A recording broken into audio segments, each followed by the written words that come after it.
Tendo estudado conservação de energia e conservação de momento linear associado a campos eletromagnéticos, a gente passa agora a estudar a conservação de momento angular. Nós vamos fazer isso através de um exemplo que ilustra o fenômeno físico de uma forma bastante interessante. Para definir esse exemplo, eu vou usar o seguinte: um solenoide longo. Toda vez que eu falar longo, eu estou considerando que eu desprezo efeitos de borda, né? Esse solenoide tem um raio R. Eu vou definir um eixo vertical aqui com o eixo Z com unitário K. A corrente nesse solenoide vai estar na direção do φ circular, dado por um unitário que eu vou chamar de φ, né, que é o E unitário na direção de circulação, né, que é o φ. E aí eu vou fazer o seguinte: eu vou colocar concêntrico a esse solenoide duas cascas cilíndricas, uma interna e outra externa. Então a primeira eu estou colocando aqui com raio A, e a segunda eu vou colocar concêntrico a essas duas, só que aqui fora. Essa vai ter um raio B.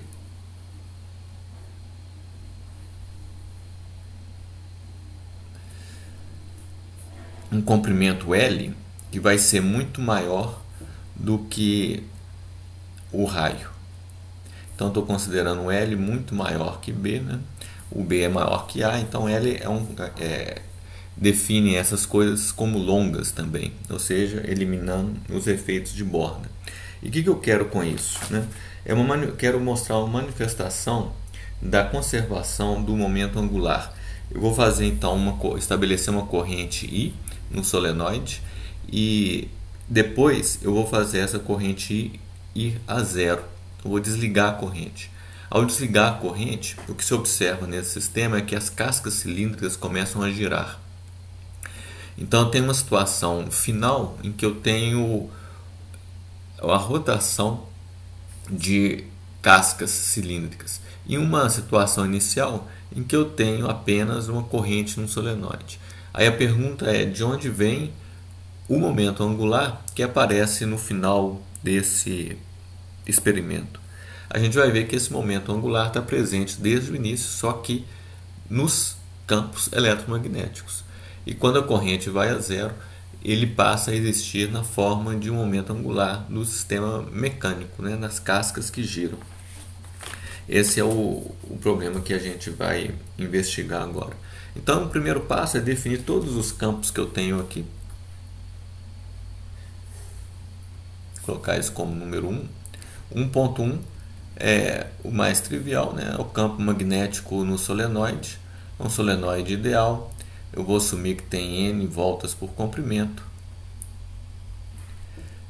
E vou escrever esse campo magnético como o μ0 N, né, número de voltas por comprimento, e a corrente no solenoide na direção K, porque pela regra da mão direita eu tenho a corrente na direção φ aqui no solenoide e o polegar aponta para cima, então na direção do campo B. Há ainda os campos elétricos que vão estar nessas cascas. Eu esqueci de falar aqui, vou falar agora. Eu tenho essa casca com uma carga total menos Q e a casca interna com uma carga total Q. Isso estabelece então um campo elétrico aqui que eu vou calcular usando a lei de Gauss.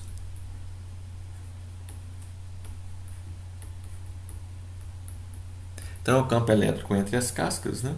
Eu tenho, aplicando a lei de Gauss, eu tenho o E vezes 2π RL.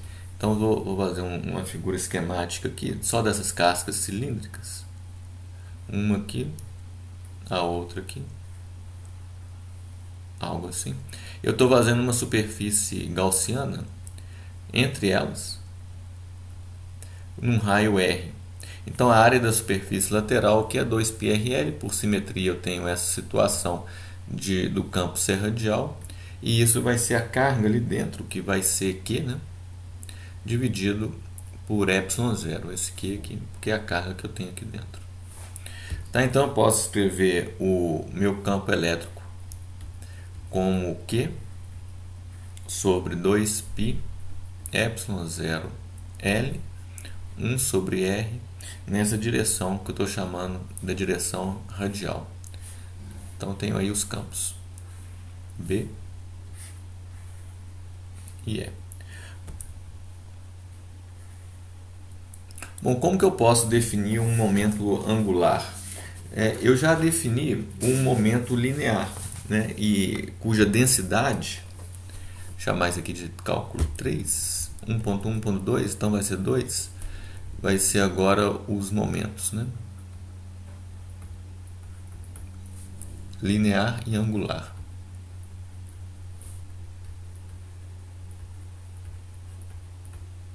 Chamar de 2.1 o cálculo do momento linear. Esse nós definimos através de um teorema na última aula. Isso, e aquele teorema mostrou para a gente que a densidade G de momento linear é dado por ε0 E vec B. Então eu tenho que localizar no meu sistema onde coexistem campos E e B e fazer o produto vetorial desses dois campos. Ora, isso é muito fácil. Eu tenho o campo magnético apenas dentro do solenoide, né? Um solenoide ideal tem um campo magnético zero do lado de fora. E eu tenho um campo elétrico entre as duas cascas cilíndricas. Então eu tenho um campo eletromagnético, campo elétrico e campo magnético fora do cilindro interno e dentro do solenoide, né? Entre os raios R maiúsculo e A. E lá eu tenho campos E e B que são perpendiculares entre si. O campo B é vertical e o campo E é radial. Então o produto vetorial deles é trivial de fazer. E eu posso colocar o resultado como μ0NI do campo magnético, um ε0 que vem da minha conta, da definição, dividido por 2π ε0L, que vem do campo elétrico, 1 sobre R, que vem do campo elétrico, na direção menos φ, usando então o fato de que B é vertical para cima e E é um campo radial. Então, a regra da mão esquerda, produto vetorial, dá essa direção, sentido para a densidade de momento angular. Vou colocar aqui na direção menos φ.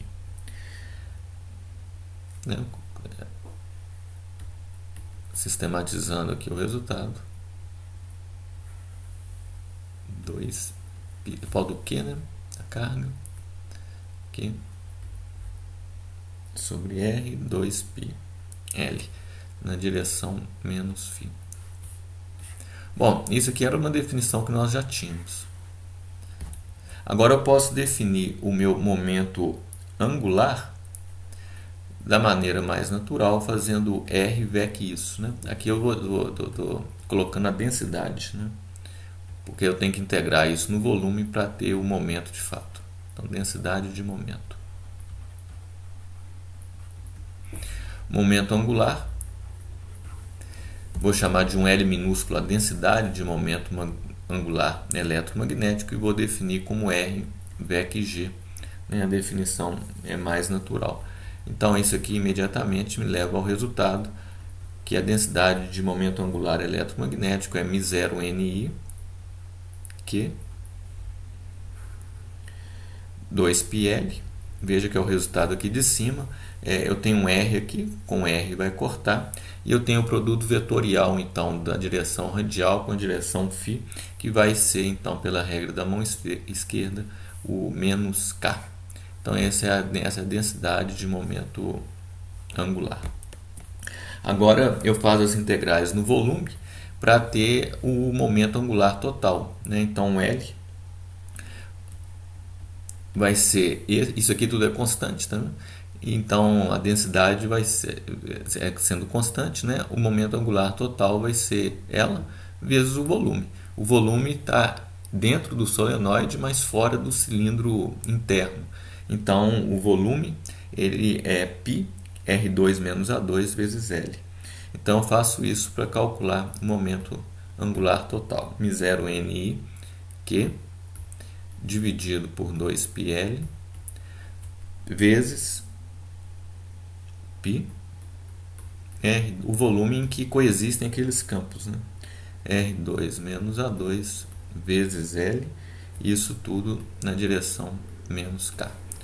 Organizando o resultado, eu tenho um momento angular definido dessa forma: μ0 n i q R2 menos A2, aí eu corto L, corto um π e fico só com o fator 2 aqui, tudo isso na direção menos K.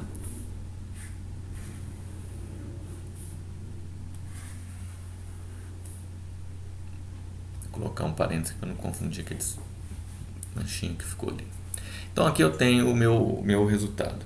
Então essa é uma parte dos cálculos, né? Isso mostra para a gente que mesmo na situação inicial estática do meu sistema, eu tenho um momento angular. Agora, se eu faço a corrente ir para zero, eu deixo de ter esse momento angular nos campos, né? E aí isso vai aparecer como um momento angular mecânico. E para mostrar como isso de fato acontece, eu vou calcular o que acontece com os campos, né? E com as forças nas partes carregadas do meu sistema, e aí chegar aos torques e definir o momento então de rotação mecânico. Para isso, eu vou assumir agora que a corrente vai de I para zero. Então vou desligar a corrente. Agora ela vai passar a ser zero.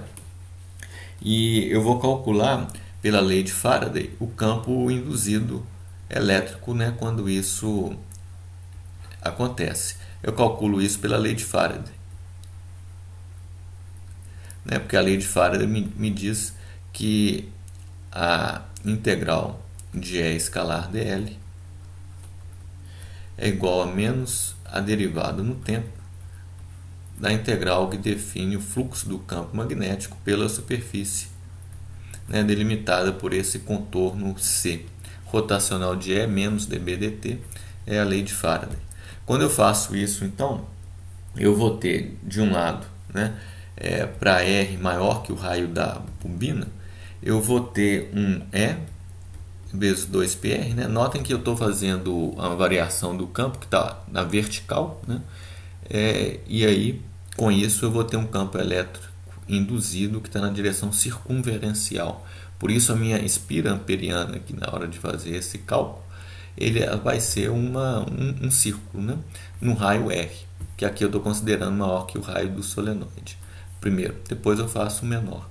Então, o lado esquerdo fica assim, pela simetria do problema, e o lado direito vai ser um menos μ0 ni, que é o campo, μ0 n, né, di dt, que é a variação do fluxo magnético ali quando eu multiplico pela área. Agora, qual área que entra, né? Vai entrar a área total do solenoide, né, porque eu estou num raio maior que o solenoide. Então, é como se eu estivesse assim na situação, ó. Esse aqui é o meu R, que é o do solenoide, e é só aqui que eu tenho campo magnético, né? Quando eu faço uma espira amperiana aqui, ó, para calcular o campo elétrico induzido, onde a variação do fluxo é aqui dentro do solenoide, porque o R é maior que o R, por isso esse πr2 que aparece aqui. Bom, isso me dá um campo elétrico induzido que vai ser menos 1/2 de μ0 n di dt R2 sobre R na direção circunferencial, que eu estou chamando de φ. Faço o mesmo cálculo agora para R menor que R. É o mesmo resultado, né? Praticamente, só muda aqui a área, né? Quando eu estou aqui num R menor que o R maiúsculo, a área a ser considerada aqui vai ser πr minúsculo ao quadrado, né? E com isso eu vou ter um campo elétrico induzido que vai crescer linearmente com o raio nessa faixa, nesse domínio. Então já vou colocar o resultado direto. A conta é muito similar. μ0 n di dt na direção R agora, né? Linear com R, na direção continua sendo a direção circunferencial. Esse é meu outro. Então a direção, na verdade, menos φ tem que tomar cuidado aqui porque eu tenho que pensar no DI/dt. Ele é positivo ou negativo, né? Ele é negativo no meu caso, então eu vou ter o campo elétrico na direção circunferencial. Então essa é a situação que nós temos.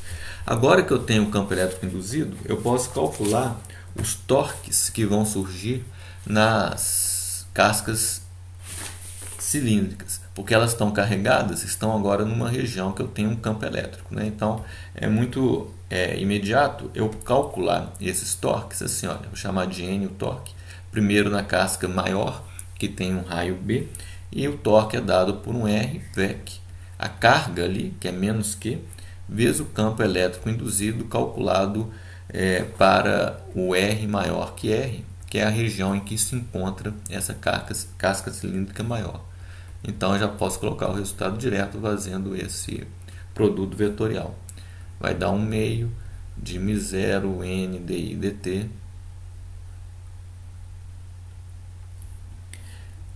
Q R2 na direção K.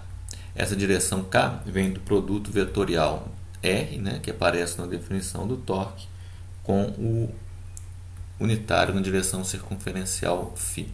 Então esse é um dos torques que eu tenho. O outro torque é o torque que vai aparecer no cilindro interno, e esse torque vai ser então R VEC, a carga nele que é Q, e o campo elétrico induzido naquela região que foi aquele calculado para R menor que R. Isso imediatamente me leva ao resultado que NA é menos 1 meio de μ0 n Q A2 dI dt na direção K. Por que esse A2 apareceu aqui? Porque eu tenho R VEC que lembra que esse é linear com o raio, então eu vou ter um R2, mas eu estou avaliando isso onde eu tenho carga, né, que é na casca cilíndrica. Então o R minúsculo é igual a A. Como eu tenho um R minúsculo ao quadrado, eu fiquei aqui com A2. Bom, os torques estão calculados, e com esses torques eu posso calcular agora os momentos angulares que vão aparecer. Esses momentos eu vou chamar de L, e ele é calculado pela equação de movimento de rotação, dL dt é igual ao torque, né? O que me faz calcular o L como a integral do N dt. Eu tenho N, né, expresso em termos de dI dt, isso vai ficar bem fácil de calcular. Então, primeiro, o cilindro B.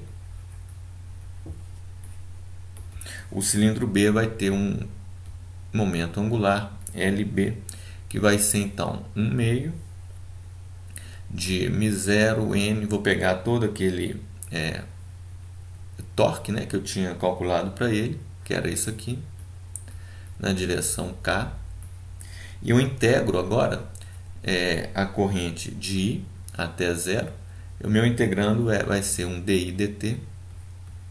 Observa que isso aqui é o meu torque, né? Aí dt.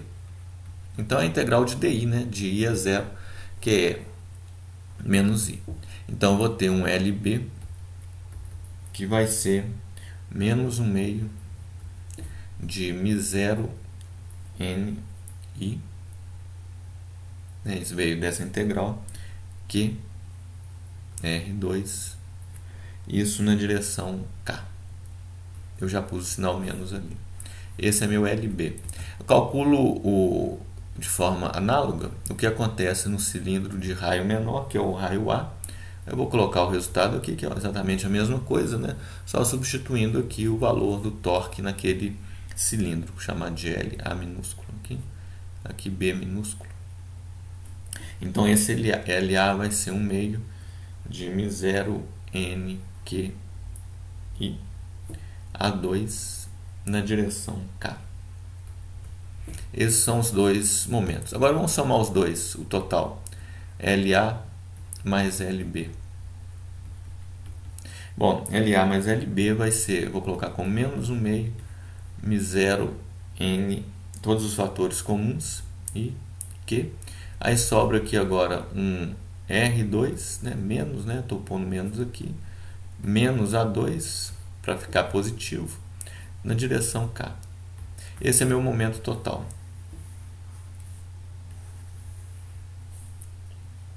né? Então, observa o que aconteceu aqui, né? Eu tenho que ter uma lei de conservação que seja expressa por uma equação desse tipo. Olha, se eu não tenho passagem de momento angular pela superfície, então essa derivada tem que ser igual a zero. Né? Para a lei de conservação, né, eu tenho essa derivada mais um termo que vai expressar a passagem de momento angular pela superfície. Notem que aqui eu não tenho isso. O fato de não ter essa passagem pela superfície tem a ver com aquele cilindro externo que eu coloquei, que confina os campos ali dentro. Né? Então, dentro de um volume, os campos estão todos ali. Se eu aumento um pouquinho o volume, eu não tenho nenhum campo.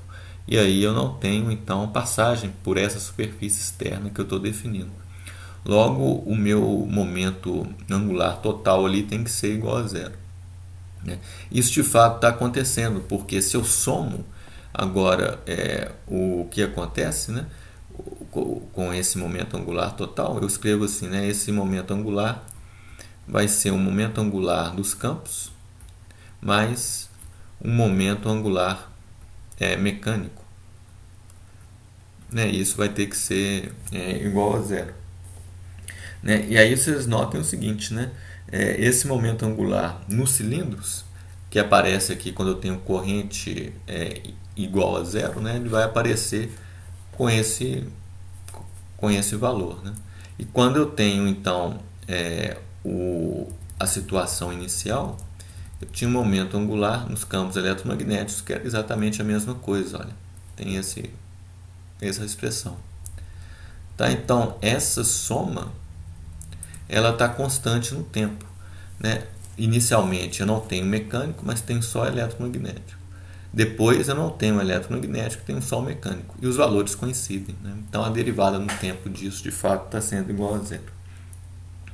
Tá? Essa então é uma ilustração interessante de um fenômeno físico que vai aparecer por causa da existência de uma lei de conservação associada aos campos eletromagnéticos e desta vez para o momento angular.